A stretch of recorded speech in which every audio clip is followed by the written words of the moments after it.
নমস্কার, আমি শুভ। আজকে আবারও চলে আসলাম আপনাদের কাছে নতুন একটি ভিডিও নিয়ে। আজকে আলোচনার বিষয় নবগুণী ব্রাহ্মণ। ব্রাহ্মণরা যে পৈতা পরে থাকেন বা পরিধান করে থাকেন তার 9টি সুতা থাকে। প্রত্যেকটি সুতার একটি করে গুণ থাকে, তাহলে 9টি সুতার 9টি গুণ, তাই একত্রে বলা হয় নবগুণ। তাই নবগুণের ব্রাহ্মণ হিসেবেও আমরা বলতে পারি। যিনি ব্রাহ্মণ পৈতাটি পরিধান করেন তাকে বলা হয় নবগুণে ব্রাহ্মণ। আসুন আমরা জেনে নিই এই 9টি গুণ কি কি এবং এই 9টি গুণের ব্যাখ্যা। প্রথম গুণ সম, দ্বিতীয় গুণ দম, তৃতীয় গুণ তপ, চতুর্থ গুণ শৌচ, পঞ্চম গুণ ক্ষান্তি, ষষ্ঠ গুণ আর্জনম, সপ্তম গুণ জ্ঞানম, অষ্টম গুণ বিজ্ঞানম এবং সর্বশেষ নবম গুণ আস্তিকম। আসুন আমরা জেনে নেব এই 9টি গুণের ব্যাখ্যা। প্রথম আছে সম। সমর্থ সমান। যিনি ব্রাহ্মণ হবেন তিনি সবাইকে সমান চোখে দেখবেন। উঁচু নিচু, সূচি মুচি, কোনো ভেদাভেদ থাকবে না তার দৃষ্টিতে বা তার কাছে। দ্বিতীয় গুণ হলো দম। দম অর্থ দমিয়ে রাখা বা দমন করা। যিনি ব্রাহ্মণ হবেন তিনি তার নিজের দেহে সমস্ত ইন্দ্রিয়কে দমন করে রাখবেন বা তার দেহের সমস্ত ইন্দ্রিয়কে দমন করে রাখার যে লক্ষণ তা ব্রাহ্মণের ভিতরে বিদ্যমান থাকবে। তৃতীয় গুণ হলো তপ।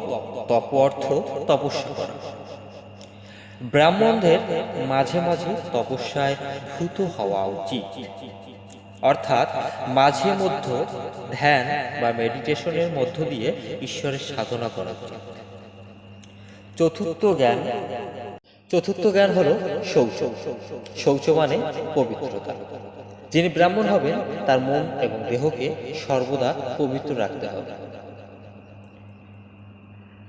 পঞ্চম গুণ হলো ক্ষান্তি।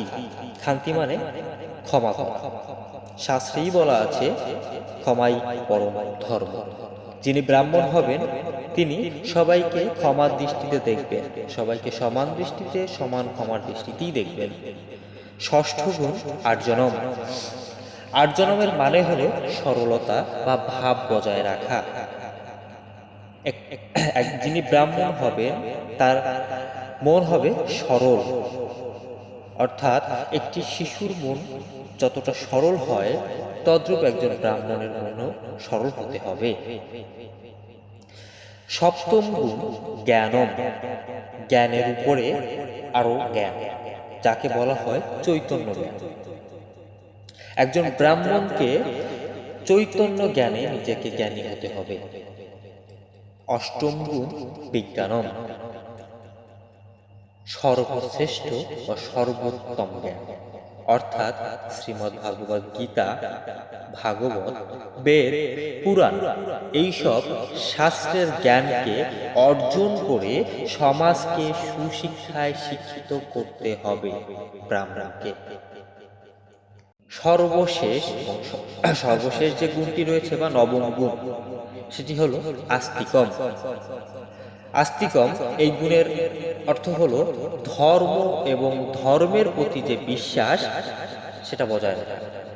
অর্থাৎ যিনি ব্রাহ্মণ হবেন তার অবশ্যই ধর্ম এবং ধর্মের প্রতি যে একটা বিশ্বাস সেটা দৃঢ়ভাবে থাকতে হবে। একজন ব্রাহ্মণের এই গুণটি অবশ্যই থাকতে হবে। এই হলো নবগুণে ব্রাহ্মণদের নবগুণ পৈতার বা যজ্ঞোপবীতের ব্যাখ্যা। নমস্কার, আবারও আসবো অন্য কোনো দিন নতুন একটি ভিডিও নিয়ে, নতুন নতুন জানা অজানা তথ্য নিয়ে। ভুল ত্রুটি ক্ষমাসুন্দর দৃষ্টি দেখবেন, মার্জনা করবেন। আপনাদের ভালোবাসাই আমার আগামী দিনের পথ চলা।